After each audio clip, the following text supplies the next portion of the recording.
Welcome to Tonic Boom, a specialist capital markets podcast series brought to you by Tonic, the expertise-led consultancy dedicated to giving firms more. Join our host, our resident Tonic ninjas, and industry experts as we drop the mic on the hot market topics across high-profile domains such as margin, post-trade, treasury, risk, digital, legal, sustainability, and more. More expertise, more trust, more achieved. Ready for your dose of tonic? Hello and welcome to the inaugural Tonic Boom. I'm Chris Watts, Tonic CEO and co-founder, and I guess as of today, I'm going to try my best to be a pretty average podcast host. I will desperately try not to slip into wedding DJ mode, but I suspect that's exactly where we'll end up. Anyways, enough about me. What is Tonic Boom? So Tonic Boom's our expertise-led podcast series covering the hottest topics across capital markets and beyond. Here, you'll see us engage real industry SMEs and leaders to help us break down some of the key industry focus areas. We're going to take an informal look at some of the key trends, challenges, and solutions, whilst trying to help our listeners understand the nuances involved. On to today's podcast, our Treasury Clearing Kickstarter. We have a fantastic bunch of ninjas with me today, all friends from the US, which makes sense, bearing in mind the topic. We have Travis Keltner and Jeff Sowell, both from State Street, and we have Phil Cook, our resident Tonic ninja. Chaps, do you mind giving us some brief intros? Travis, maybe starting with you. Thanks, Chris, for having us today, and I'm really looking forward to this podcast series. My name is Travis Keltner. I am the global head of secured financing for State Street Bank. That is a global mandate that covers really largely fixed income activities, particularly repo. And, near and dear to my heart is clearing. We are primarily a clearing repo institution. And so really excited to join and talk about some of these topics we're getting into today. Thanks, Travis. And Jeff? Yeah, thanks, Chris. I'm really looking forward to the podcast series. On point with your intro, we'll try to be a little bit better than average with our commentary. So anyway, Jeff Sowell, I work with Travis and Travis's organization. I lead product development for all of State Street's repo initiatives globally. Great stuff. And Mr. Cook? Hi, my name is Phil Cook. I've got about 20 years in capital markets operations experience, and I'm the head of post-trade for Tonic Consultants. Awesome. So great lineup. But before we get into the guts of Treasury Clearing, we do have the chance to get to know one of our guests a little better. And we're going to do this under the guise of the trusty 2 truths, 1 lie challenge. Jeff, you're our lucky guy today. Now, the clue's in the name, so I don't think I need to explain the rules. Best we just crack on and pray to God that this works out. Travis, you know Jeff incredibly well, so I don't think it's fair for you to take part in this one. So we're going to ask you politely to step aside, and Phil and I are going to step up to see if we can spot the lie. 1 guess each, Mr. Cook. No dirty tricks. So Jeff, the floor is yours, sir. So before I give you my 3 statements, I'll acknowledge that coming up with these took far longer than I care to admit. So I'm not going to tell you how long it took. But with that said, I'll get right into it. So the first statement is, my wife and I just bought our first house. Second statement, and this is a hot take, whether it's a truth or a lie, is that I hate cheese. Third statement, my first job that paved the way to my illustrious career thus far at State Street was at a fruit and veggie stand. Wow. Okay. So can we repeat back? Can we validate? It was first house, it was hates cheese, and it was fruit and veg, first job. That's it. Mr. Cook, fancy leading? Well, I know you were living on a boat. I didn't know if you were buying a new house. I'm going to go with the house. Yeah, I wondered. Yeah, we do know that about Jeff. Would Jeff leave the boat? That's the key question, isn't it? I thought you loved the boat. See, this is why I planted it. Now I'm making you think. Podcast topic, Jeff living on a boat. You guys have no idea. So I've been living on a boat for 8 years now. Travis has been hearing this for the last 8 years. Like, we joke that every time I mention this during a client meeting, Travis can go to sleep for a couple of minutes while I pontificate about what it's like to live on a boat. So Travis has heard this before ad nauseum. I got it. Yeah, look, I might have to side with Phil here because I thought you were perfectly happy on the boat. You've got an awesome life with Mrs. Jeff. I can believe the fruit and veg, the humble start. We've all got one of those. And the hating cheese, yeah, I think that's That doesn't sound too crazy to me. There you go. Then. Mark? Is that 2 votes for the boat? Have you got us? No, you guys got me. You nailed it. I tried to give you a little bit of a trick, but you guys saw right through it. Awesome. We'll take that. 1-0 Tonic. 1-0. Jeff, thank you. That was great. So we should probably move on to the Kickstarter. And safe to say that Treasury Clearing is one of those monster initiatives that's going to affect all players across capital markets and beyond, some shape or form. But it's a big topic, super big. So we're not going to try and cover it all today. Today, we're going to focus mainly on the foundations of Treasury Clearing, and then we're going to use some of our later podcasts to zoom in on those key focus areas. So I guess my job is really just to do a bit of upfront scene setting before I pass across to our ninjas. Market size-wise, it's worth mentioning this one. So US Treasury market today has open balances of some $27 trillion. So that's a number that I struggle even to understand. I did a little bit of research overnight, and that 27 trillion is roughly the same size as the next 7 biggest government bond markets combined. So scale, crazy scale. In terms of the percentage of treasuries cleared today, slight differential between cash and repo. So for cash trades is something like 13% of trades are fully cleared today. But when you take into account the hybrid trades, so those that are cleared by one party, you get just over 30%, 30. On the repo side, it's between about 30 to 40% of the market that's cleared today. So I guess in summary, Treasury Clearing mandate is a really big deal with a huge amount of work coming in between now and the reg compliance dates. So speaking of regulations, this feels like the right time to pass across to you guys to gain some insights on, I guess, the background and the rules. Maybe we start with market drivers here. Phil, are you okay to summarize some of those for us? Yeah, in general, the intention of these rules are to increase stability, reduce risk, and generate resiliency in the U.S. Treasury market. The market has grown. It's gotten 6 times larger now than it was before the 2008-2009 crisis, and has seen a 743% increase since the year 2000. It's critical for the world economy to function efficiently, and it's grown immensely over the last 25 years. With that, there's a few disruption events that were noted when generating these rules. There was an October 2014 flash rally. The 10-year Treasury dropped and rebounded 37 basis points in a day. This was unusual and historic trade volatility or price volatility, and was unattributed to any particular event. There was also a September 2019 repo market disruption. Interest rates on September 17 for repo went from 2.43 to 5.25%. And hit a peak during the day of 10%, which is huge. There was also the COVID shock in March 2020, which is also known as the dash for cash. S&P dropped 12% on a given day. There was a rush to safety in dollars and treasuries, causing a liquidity squeeze in the market. With some of these disruption events, the central clearing rules are getting put in place to increase liquidity and ensure stability when the markets are stressed. When the trades are centrally cleared, the central counterparty steps in between the 2 trading parties and becomes a counterparty to each side, and this guarantees the settlement. This makes the market stronger and provides guarantee that you'll get good cash or security on your trade.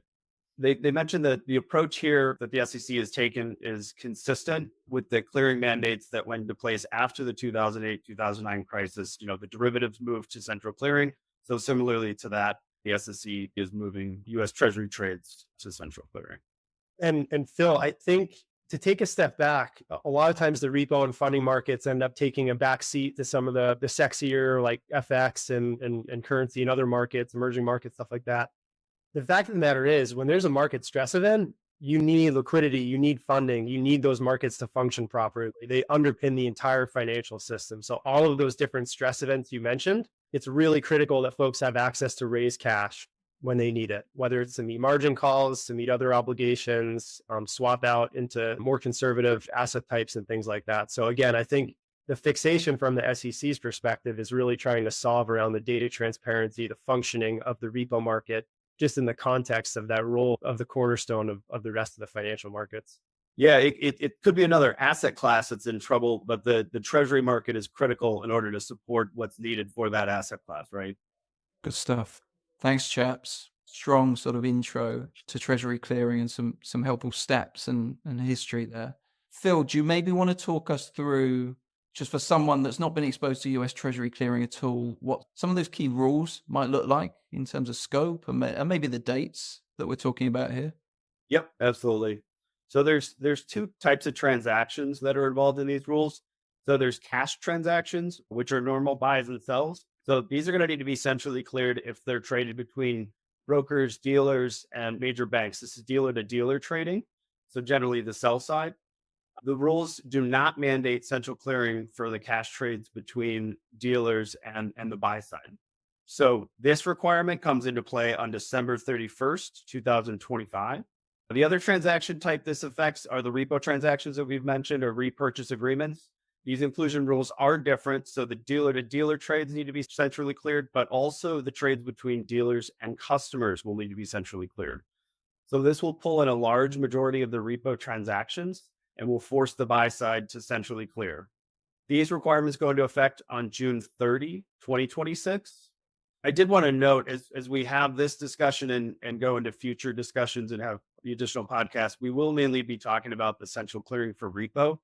Dealers and banks have been centrally clearing for quite some time. This isn't that new to them. There will be an increase in the volume, but this will be new for many of the buy side firms. This includes investment managers, hedge funds, insurance companies, pension funds, corporations, et cetera. Very good. Thank you, sir. So we talked about, I guess, some of the drivers. We've given an overview, I guess, of the high-level scope and dates.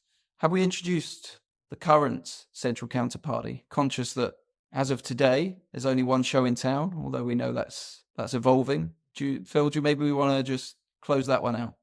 Sure. So there's only one CCA or covered clearing agency. We'll also use the word CCP when we discuss, and that's FICGSD. That's the Fixed Income Clearing Corporation, Government Securities Division. It's part of the larger organization, DTCC, and was officially formed in 2003. It wasn't necessarily brand new at that time. That was just the formation date. It did come from prior organizations under DTCC, the Government Securities Clearing Corporation, also the Mortgage-Backed Securities Clearing Corporation. And as you mentioned, they are the only game in town right now, but we have seen announcements from CME, and we do know that other central counterparties are interested in getting into the space. Good stuff. I would just like to add, I think it's, and we'll get into some of the history of clearing in a second. I think, Chris, I think that's what you're going to tee me up for. But, to kind of introduce a new CCP in a matter of 1.5 to 2 years, greater than just over 2 years is, given the history and the evolution and the iteration it takes to kind of get to the right place is a major upbringing. And so I think it's the introduction of new CCPs to address this could have a benefit, but there's also, it's not an easy task, and there's a big build required, regardless if you're a current CCP or clearer of other activities. So something we want to, listeners might want to think about if they're waiting or watching, but better for the market perhaps, but also will take some time ahead of the compliance date. Good point, well made. And I think we'll probably zoom in on that one a little bit more as time goes on. But yes, no, Travis, you're absolutely right. And that's quite a nice segue, I think, to maybe the broader potted history of repo clearing over the years. Do you mind seeing if you can give us a whistle-stop tour, including maybe some of the key players involved?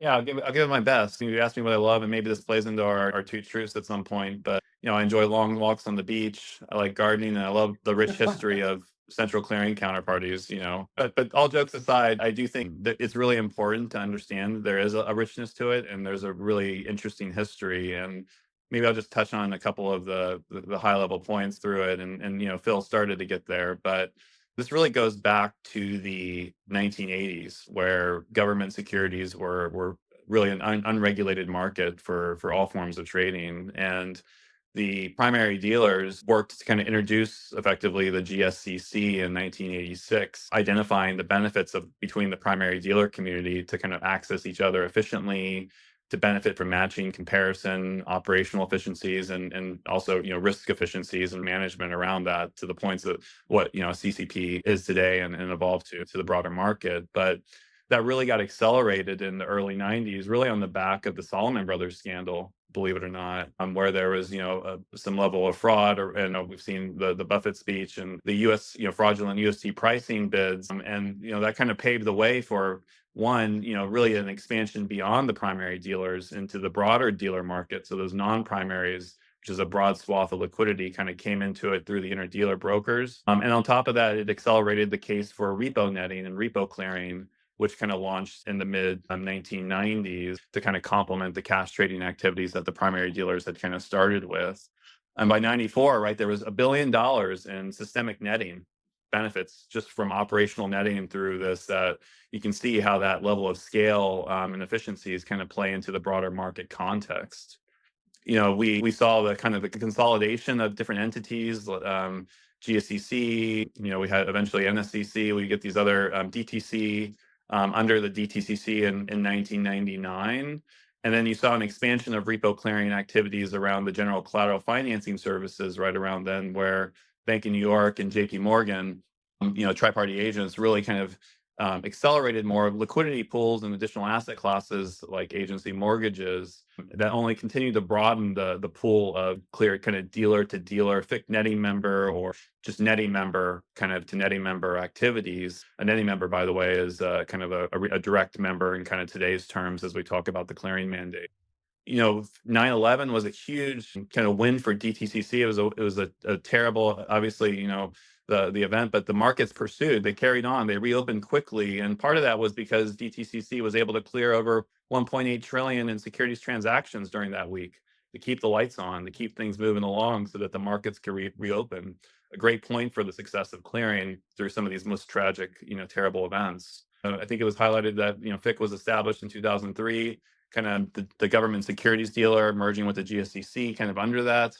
And then in 2005, not a beat of the chest, but State Street worked with FIC to introduce a new participant, the buy side, through a sponsored clearing model where the sponsored service, someone like a State Street as a sponsor with access to the market, a sponsored provider, could bring in a sponsored member to effectively access the depth of market liquidity through repo trading. Big point in the career. I was just going to say on that one, and you don't have to answer this, but how close to 2005 was your entry to the team at State Street? Chris, did you read my mind? Oh, have I ruined it? 2007. All right, lesson learned. I told Yeah. you I was an average host.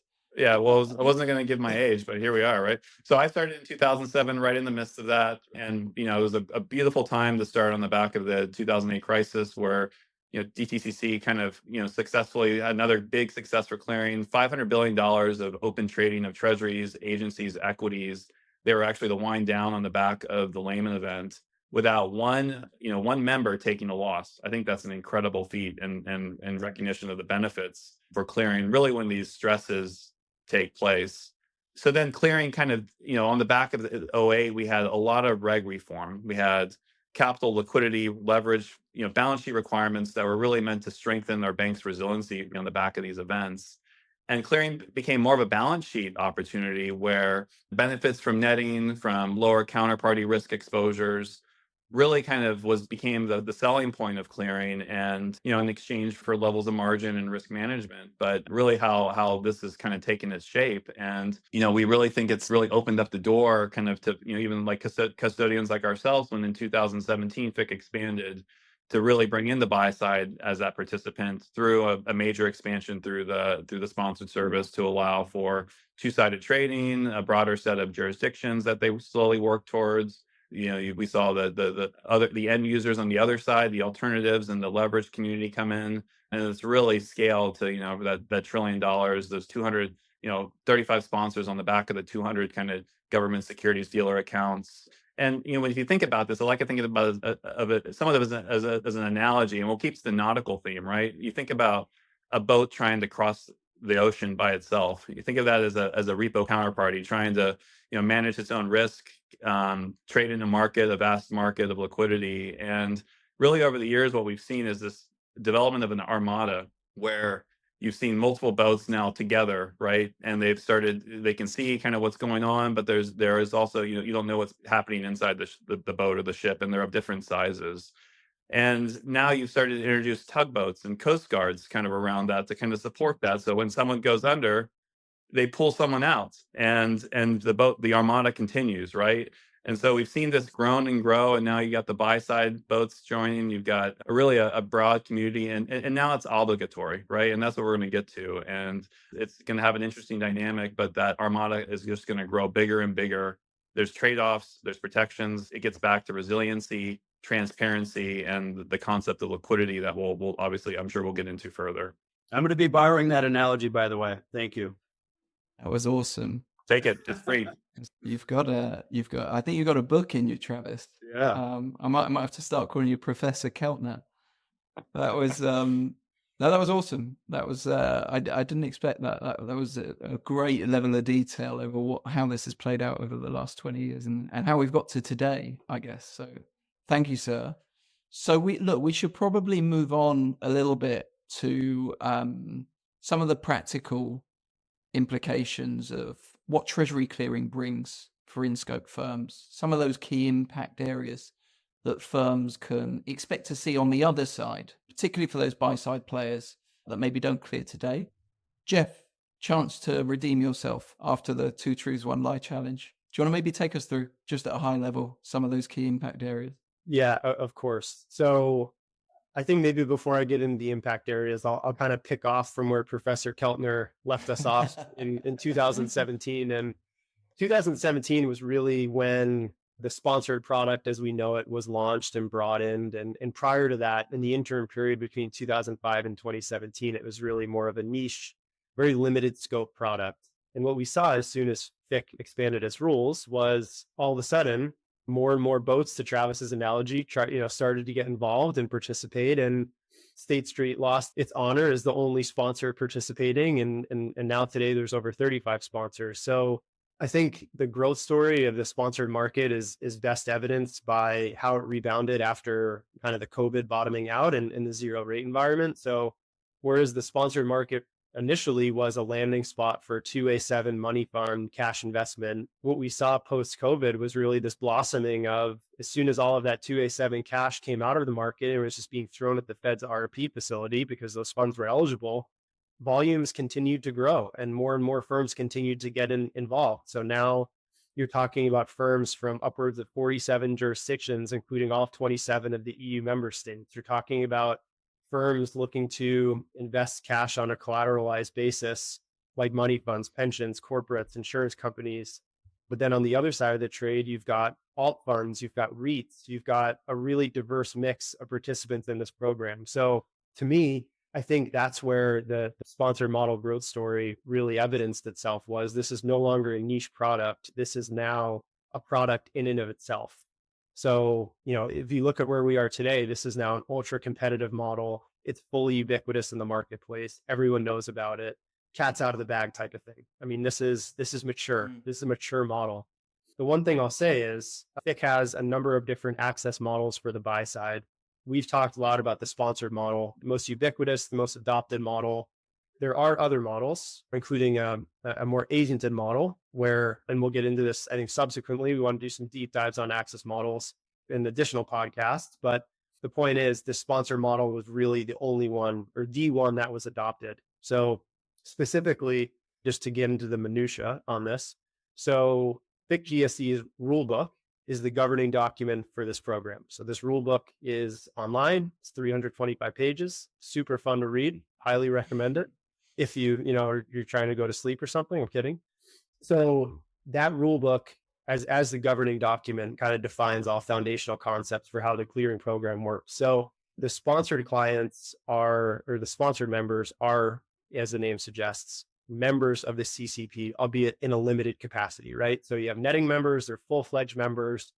I guess the obvious question is, why doesn't everyone just decide they want to be a netting member? Isn't that the simplest? Well, there's eligibility requirements that many buy sides won't meet, not to mention it's costly, takes a lot of time, and there's ongoing maintenance requirements in order to keep that standing as well. So It isn't really a great fit, which is why the sponsored model tends to work. Now, whether you're a netting member or a sponsored member, you're still getting all of the benefits of what FIC GSD, as the CCP in this case, has to offer.